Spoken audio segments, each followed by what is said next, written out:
Saya pernah punya santri itu orang Belanda tapi sudah masuk Islam.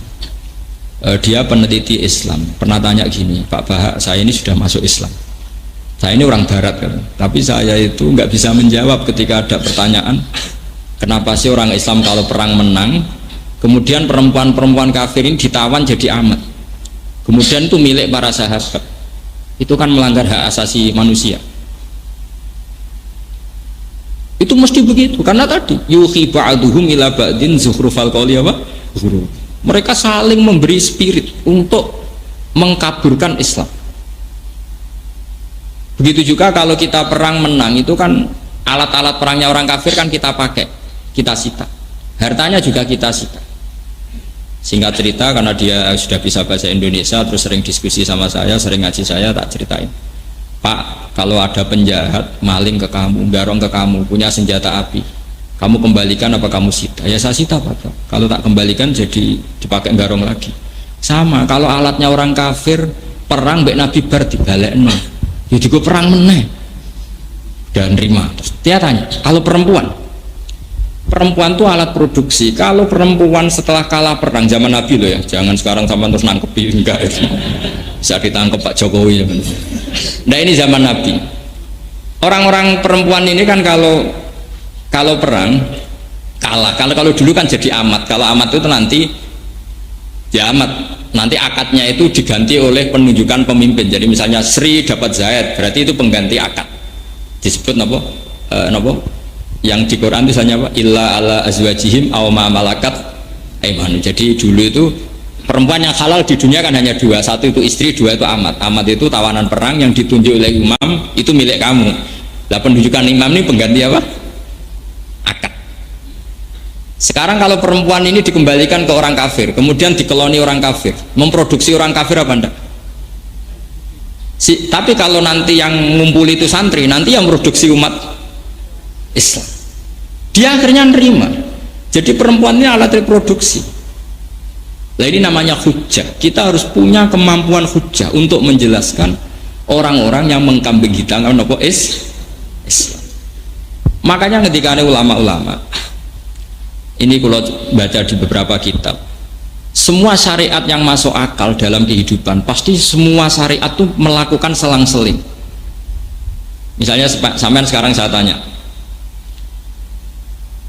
orang kafir itu punya uang tuh lewat apa coba? Kadang lewat punya narkoba, kadang jual beli babi, jual beli anjing, pokoknya lewat riba, lewat transaksi yang haram enggak? Rata-rata lewat transaksi yang haram. Logikanya hartanya orang kafir itu ya haram karena mendapatkannya lewat sesuatu yang haram. Sehingga ghanimah itu diharamkan Allah untuk nabi-nabi sebelum Rasulullah. Makanya Nabi pernah ngendikan, saya ini jadi nabi punya ciri khas. Dulu ghanimah itu haram untuk nabi-nabi sebelum saya, tapi ke era saya itu halal. Sampai ada ayat fakulu mimma ghanimtum menapa? Halalan thayyib. Logikanya gampang begini. Meskipun sampean jangan melakukan ini, saya fatwa betul nih, jangan melakukan ini. Logikanya gampang. Logika ghanimah ini karena dulu miliknya orang kafir dari transaksi yang haram, maka logikanya haram. Dan itu dipraktekkan oleh nabi-nabi sebelum Rasulullah. Semuanya nggak mau makan ghanimah. Tapi era Nabi Muhammad boleh, bahkan harus disita sahabat. Kenapa demikian? Padahal Rasulullah ini afdalun nabiyyin, afdalul anbiya. Kenapa justru dapat khitab fakulu mimma ghanimtum napa halalan thayyib? Logikanya gampang begini misalnya. Misalnya nih contoh gampang. Zaid ini misalnya tukang domino atau tukang tombok atau tukang judi. Adalah Zaid pas ketemu saya itu umat Islami, umat baiknya. Mungkin dia punya uang juga hasil dari judi. Ketemu saya adalah pas umat baiknya. Gus, saya punya uang 1 juta, tak kasihkan jenengan. Kalau saya ini zuhud waroi yang gila ilmin, tentu tak tolak. Semua kok mangan duit Zaid itu tukang judi, tukang domino.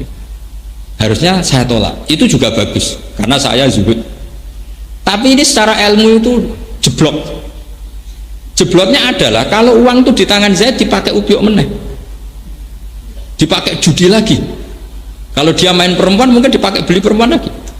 Tapi kalau saya terima, berarti saya memperkecil atau menyita Uang yang bisa dipakai dia maksiat tak sita supaya gak dipakai maksiat.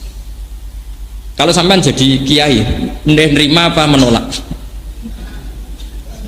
Ya kalau makanya saya bilang kalau menerima sampean kiai lama-lama pas dijatuh, kiai kok gelem disalami template tukang apa? Judi. Tapi kalau sampean tolak dan terus dia ngomong gini sama teman-temannya, mau tak kena kiai ra gelem, oh tak nggo judi meneh. Piye-piye digo judi meneh iku mergo sampean tolak. Coba kalau uang itu dalam penguasaan Anda. Mungkin gue manakipan kan gitu. Ini masalah-masalah yang sudah jelimet menurut fikih, makanya disebut fakulu mimma ghanimtum halalan thayyiban. Yaitu setidaknya kalau hartanya orang kafir disita itu tidak dipakai alat kekafiran. Ini pun harus kita pelajari sehingga kita tahu duduk perkaranya. Kenapa sih ghanimah itu halal? Padahal min amwalil kufar yang notabene dari cara-cara yang pokoknya saya mohon sekali ya di sini ada kiai jenengan wonten Pak Mustamir, terus di Sarang banyak orang alim, di Kudus juga banyak, di mana-mana banyak. Saya mohon sekali kesempatan itu digunakan. Kalau kamu mencintai Quran, saya yakin sudah mewakafkan waktu untuk ngapalkan, untuk belajar tajwid, belajar macam-macam. Tapi saya mohon sekali, ada 1-2 ayat yang menjadi mental Anda. Karena dulu di antara doanya Nabi yang diajarkan ke Abu Bakar itu, waj'alil qur'ana mukhi wa asbi wa azmi wa sya'ri wa lahmi. Sebagian riwayat itu wa takhlitahu bidami wa asbi wa ruhi wa mukhi wa azmi. Dan Quran ini ya Allah campurkan menjadi darah saya, sumsum saya, mental saya. Misalnya begini yang saya alami ya, ini saya tahadus begini yang saya alami. Misalnya ada ayat qul bi fadlillah wa bi rahmati fa bidzalika apa? Faljafroh, atas nama fadlnya Allah, rahmatnya Allah, kamu itu yang senang. Saya itu belum pernah sholat tidak senang, karena logikanya gampang. Orang sampai maksiat melihat dangdutan itu ya cari senang, orang sampai demenan ya cari senang, orang maksiat tuh rata-rata cari senang. Quran tahu kalau orang maksiat tuh cari senang, makanya Quran bilang kalau kamu jadi orang baik ya senang, sehingga kalau kamu sudah senang nggak ingin cari senang yang lewat maksiat. Ini penting saya utarakan. Sehingga orang-orang alim dulu itu kalau nadzuman, kalau bersyair itu ya kayak yang dilakukan Habib Syekh itu tadi. Laula kaya zinatal wujudi ma toba aisi wala wujudi wala taron namtu fi sholati wala ruku'i wala sujudi. Andekan ndak ajaranmu ya Rasulullah, saya tidak akan hidup itu bahagia. Wala taron namtu fi sholatin, saya ndak akan nyanyi-nyanyi dalam sholat saya. Taron itu nyanyi-nyanyi kecil. Tidak usah dipraktekkan, nanti sholat kamu batal. Yang penting taron itu seneng banget sampai kayak agak-agak nyanyi. Wala ruku itu kalau sholat tuh seneng sekali. Caranya seneng gimana? Dilatih. Lah pelatihan ini yang diajarkan Imam Ghazali. Misalnya begini, Imam Ghazali kalau ngelatih itu sederhana sekali. Kalau kamu punya masalah banyak, utang banyak, nggak ada orang yang percaya, semua ada masalah. Datang saja kamu ke kuburan. Ini kata Imam Ghazali dalam kitab Ihya. Terus kamu bilang gini, ya Allah, semua yang mati ini itu ingin kembali ke dunia hanya karena ingin sujud kepadamu ya Allah. Semua ingin kembali ke dunia karena ingin melafadzkan la ilaha illallah Muhammadur Rasulullah, dan saya masih di dunia. Coba andaikan orang Fir'aun, semua orang kafir yang mati di seluruh dunia mintanya dikembalikan ke dunia itu ingin melafadzkan apa? La ilaha illallah Muhammadur Rasulullah, dan kita masih di dunia. Sehingga terus kita merasa nikmat ketika kita sujud, nikmat. Ya Allah, sujud ini yang akan menyelamatkan saya dari neraka. Sujud ini ya Allah kenangan terbaik saya saat saya nanti di akhirat. Lalu akhirnya sempurna. Alhamdulillah Gusti, ketika orang lain nikmati maksiat, saya nikmati sujud ini. Alhamdulillah ya Allah, jenengan sangoni kula mbek sujud. Wah, akhirnya asik. Sajadalaka wajhi wa sam'i wa basori, terus. Akhirnya nikmati betul. Nah kalau orang sudah asik seperti ini akan jauh dari maksiat, bukan karena terpaksa, karena sudah asik dengan kebenaran. Itu disebut qul bi fadlillah wa bi rahmatihi fa bidzalika falyafrahu. Ini solusi. Nah yang saya inginkan di sini adalah kamu punya kebenaran itu kebenaran yang solutif. Makanya saya mohon sekali teman-teman muslim yang politik isniyati ada syaukatus sholeh ala zalim. Barokahnya ada partai-partai Islam, banyak umat Islam yang ngatur perda. ono Satpol PP bedaki lonte, bedaki penyakit masyarakat. Coba kalau yang mimpin mereka sesuai sing soleh sing dibedaki, kayak Islam di Thailand yang Jumatan dibedaki, yang di Rohingya itu Myanmar itu. Barokahnya kiai-kiai politik, alhamdulillah. Meskipun sampai tidak harus ikut politik, ngerti logikanya. Mosok Mbah Hasim derek Masumi kura ngerti, Mbah Mun derek P3, Pak Mustamir buatan ngerti, mesti perso. An ilmin, semua itu karena ilmu.